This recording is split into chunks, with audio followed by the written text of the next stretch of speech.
and welcome. I'm State Representative Mike Vereb at the 150th District in Montgomery County. According to the National Institute of Mental Health, around 38,000 people die by suicide every year in the United States. That's more than 100 people every day. The question becomes, what can be done about it?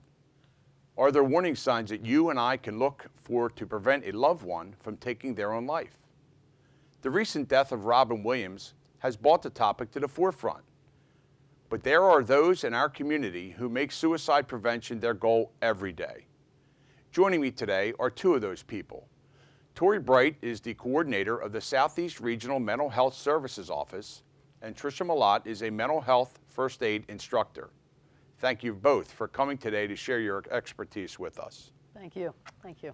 So I know we've met and certainly have talked over the challenges in mental health, particularly suicide, or in the case of teen suicide.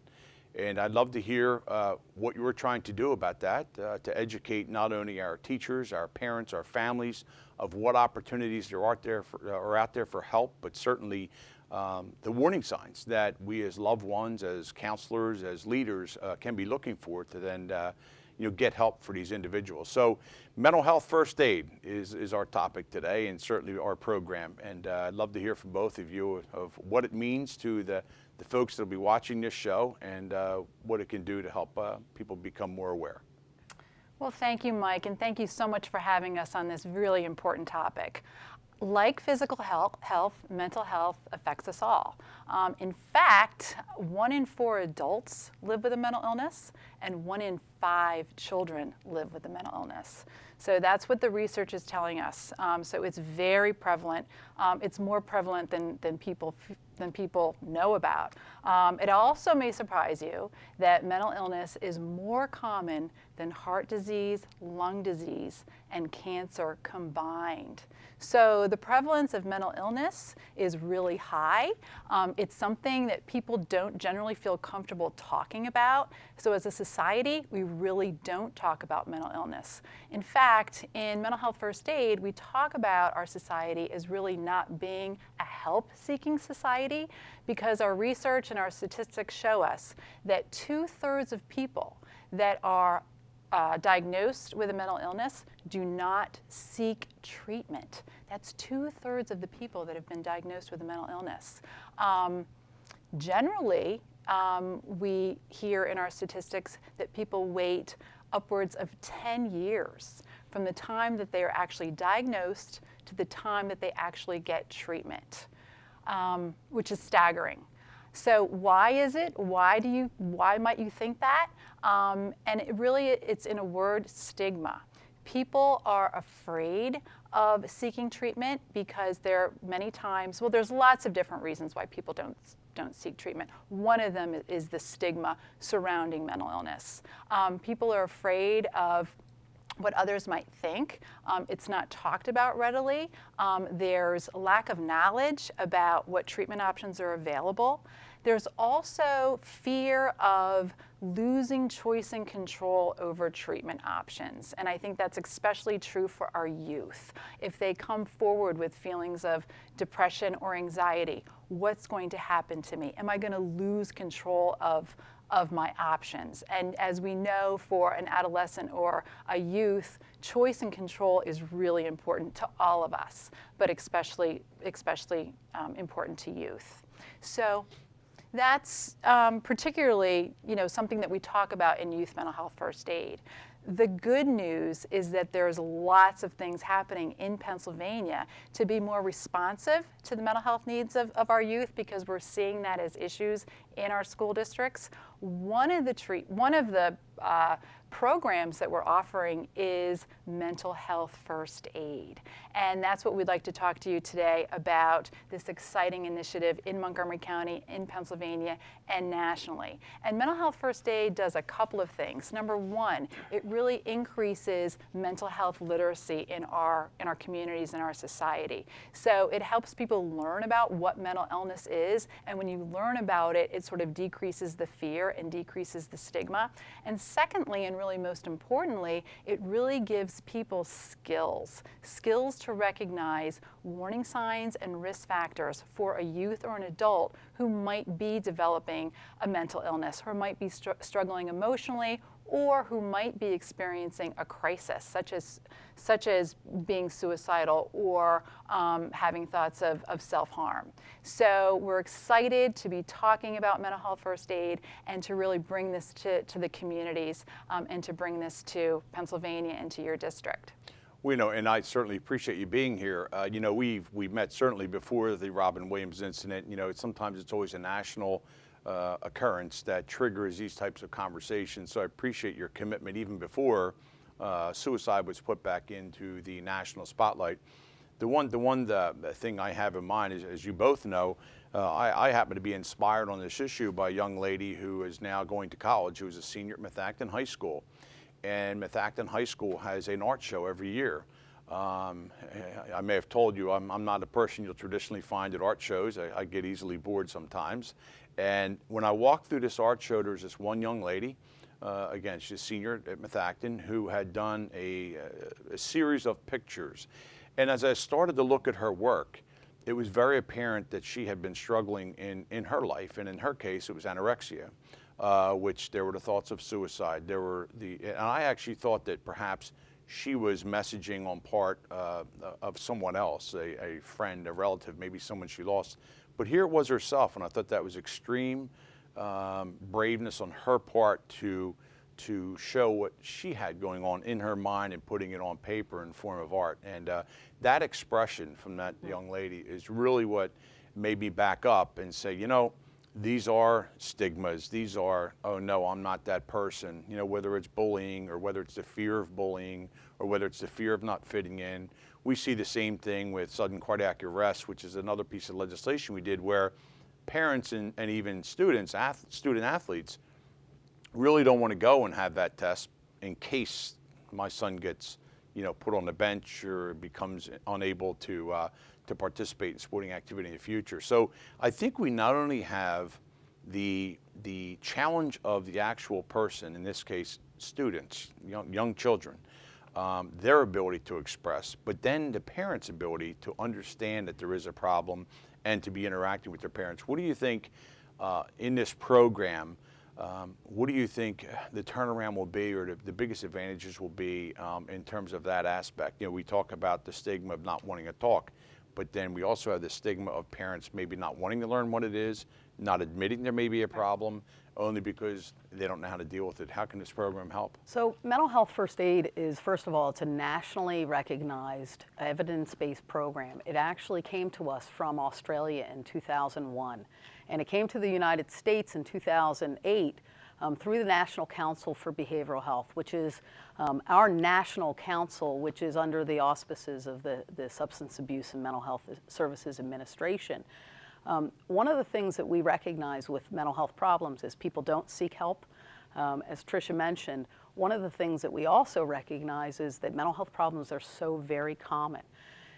People may see that there's a problem, but they don't know what to do. So what mental health first aid does is it actually teaches the initial steps and skills to be able to recognize signs and symptoms associated with a person who might be having some mental health problems or some emotional distress, or someone is feeling so significantly stressed that they would have suicidal thoughts. The mental health first aid curriculum is an 8-hour curriculum. We have taught youth, we have taught adults, we have taught first responders, individuals in law enforcement, we have faith-based communities, so anyone in the general public can actually take this course. We have business leaders who take the course, because what we recognize, as Trish mentioned, is that mental health problems are very, very prevalent. We also, as part of the curriculum, go through some of the risk factors associated with someone who might be having depression or anxiety or thoughts of suicide, so that the person who's learning some of this information can actually say, hey, maybe I'm familiar with something that's going on with a friend or a family member or a student that I've been serving, and how to then start reaching out. So the first part of the course is really kind of what you might see, what you might learn about in terms of signs and symptoms. The second part of the course is actually really about what you might do to help someone. And our goals are really about teaching the skills.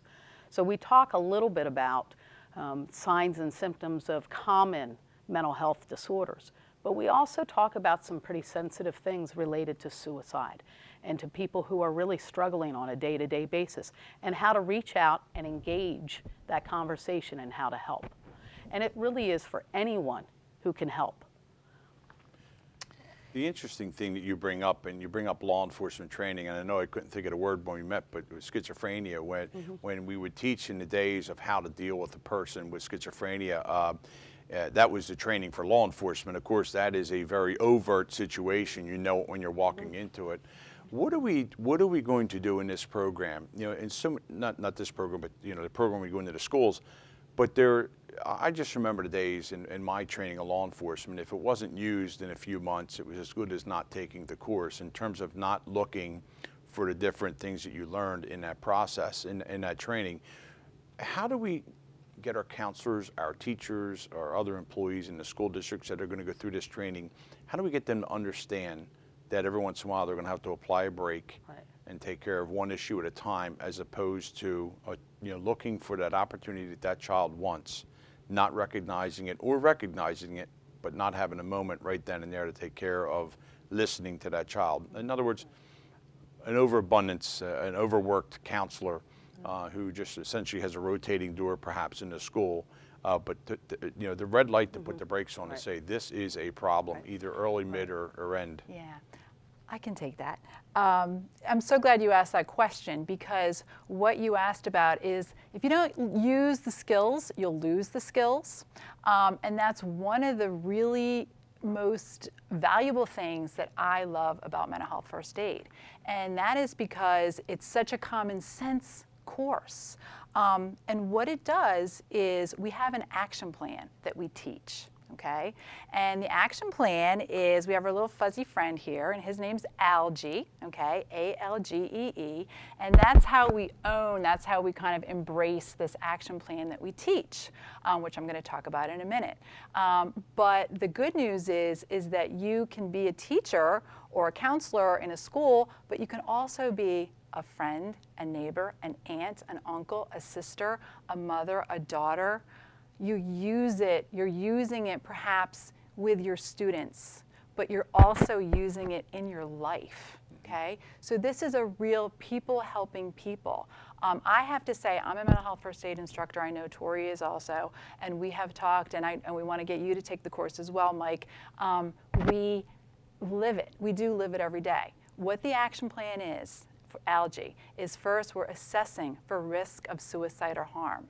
So as a mental health first aider, I learn the risk factors. I learn what the warning signs are. I'm aware. And again, we talk about getting our spidey sense up. So it's really the art of just being aware and just noticing. Noticing when a child might be struggling. Noticing when a child might be isolating. And children love to be noticed. And when a child and when a youth is noticed, that's the first step right there. But you're assessing. So you're assessing for that risk of suicide or harm. Next, you're listening non-judgmentally. So you're really, we call it in our training, not everybody calls it this, but we call it the ministry of being present, and just being present with that youth and showing them that you care. And there's different, it's a lot, it's harder than you think, but we teach those skills. Next is really giving reassurance. And reassurance isn't like everything's going to be okay, because we don't often know if everything's going to be okay. But it's really talking about hope. And what we talk about is not seeing the world with rose-colored glasses, but I'm going to be with you. I'm going to partner with you to help you get through this difficult time that you're experiencing.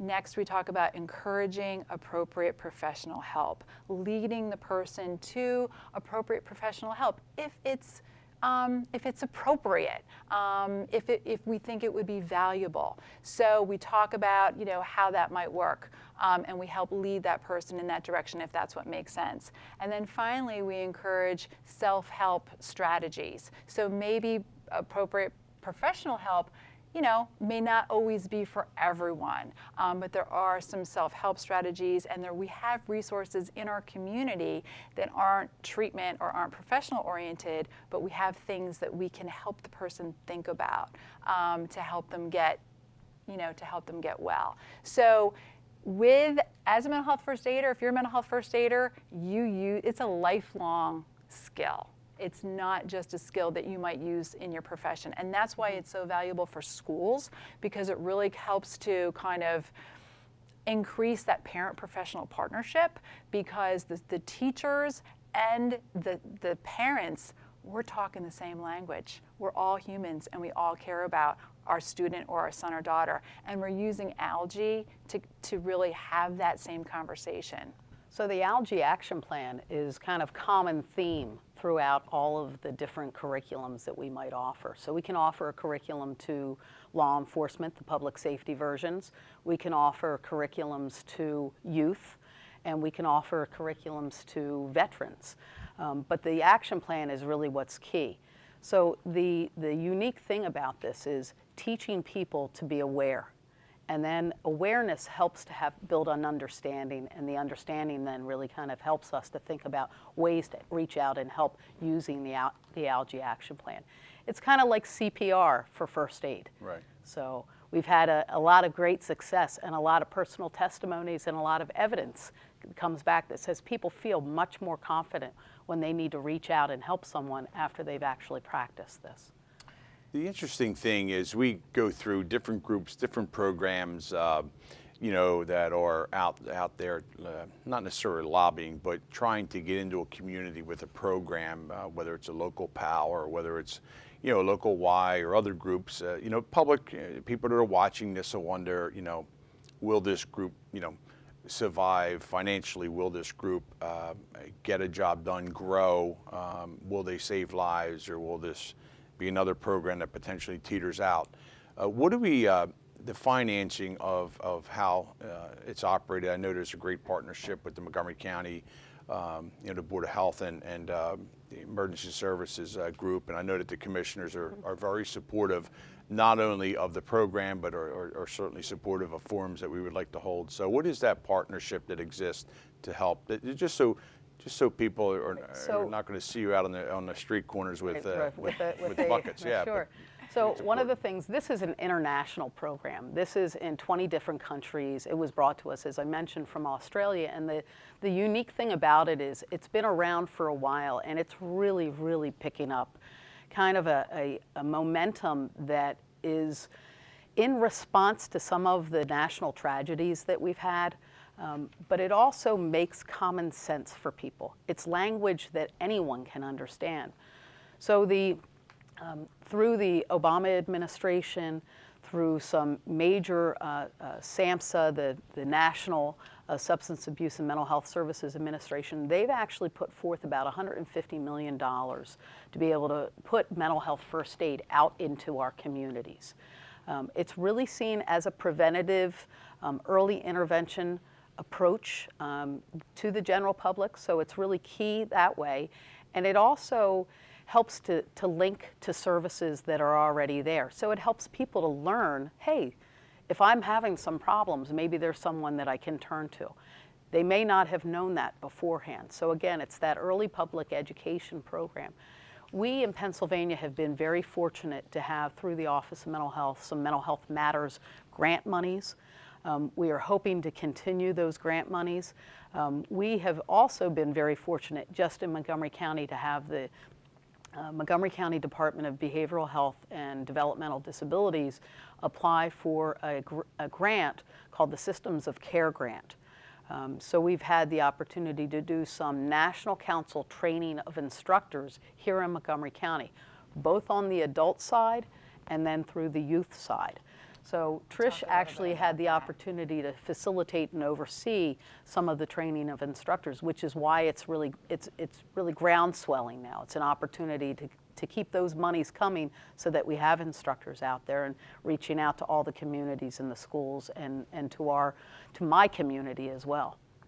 Is there a website established that people can visit to learn more? We're going to, get into a little bit of a different phase of the program here for purposes of the show here. But is there a website that people can visit that have the frequently asked questions or have more information about the organization? Yes.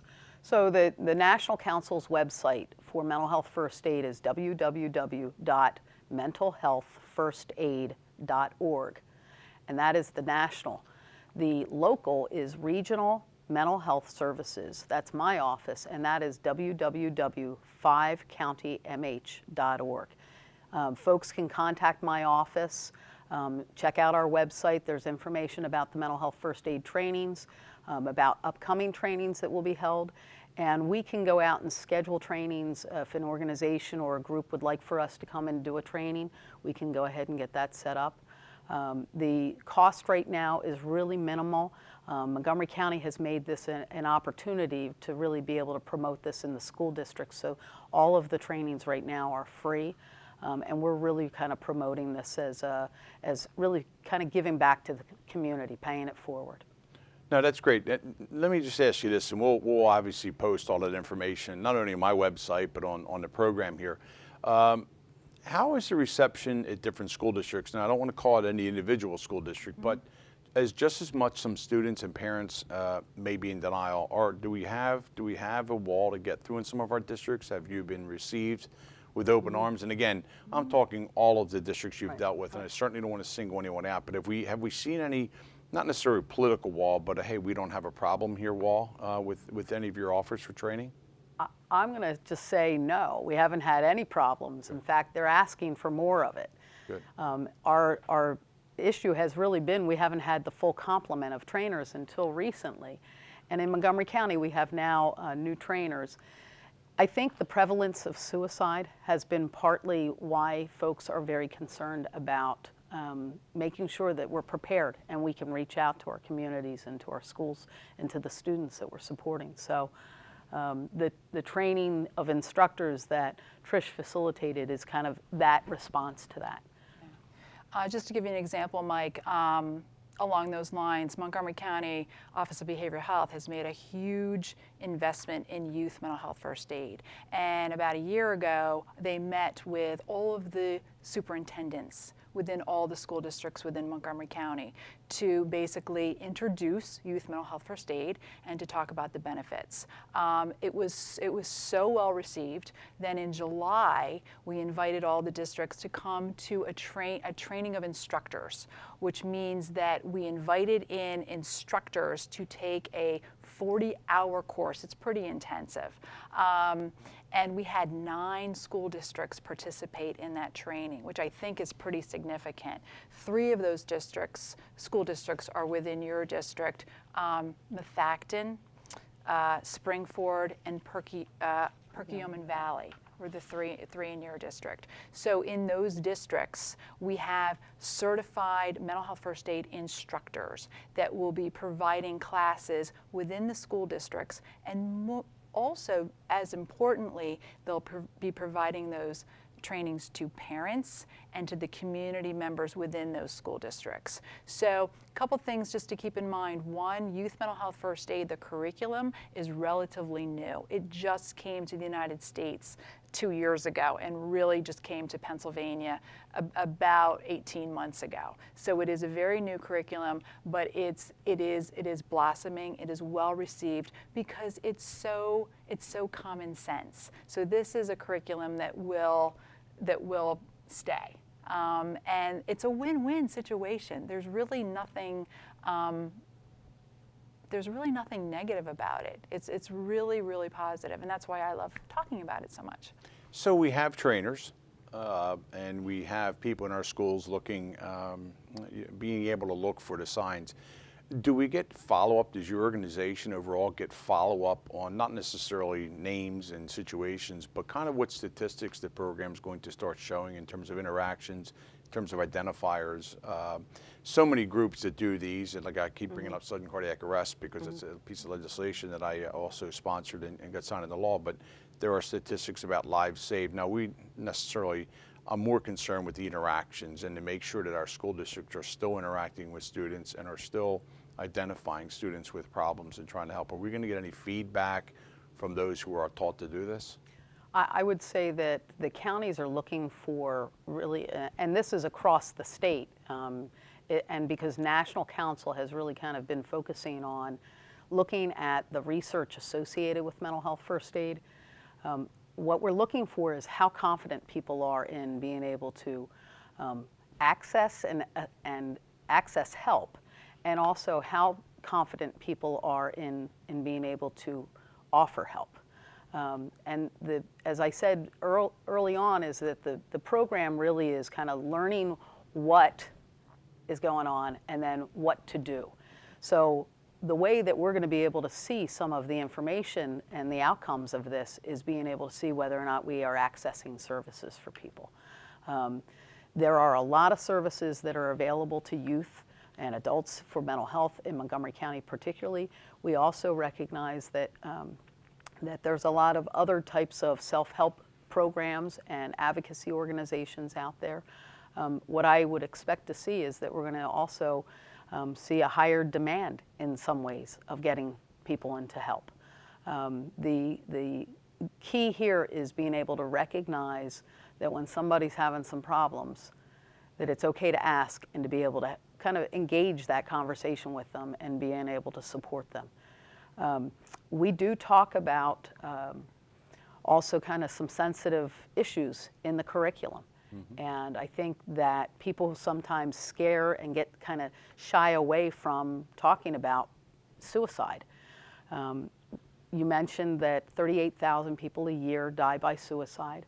In our youth population, we know that that is the third leading cause of death among youth. So that's pretty startling. So part of our goal is to really focus on being able to teach how to ask the questions and then to get folks into the appropriate professional help. We have about a minute or so left here.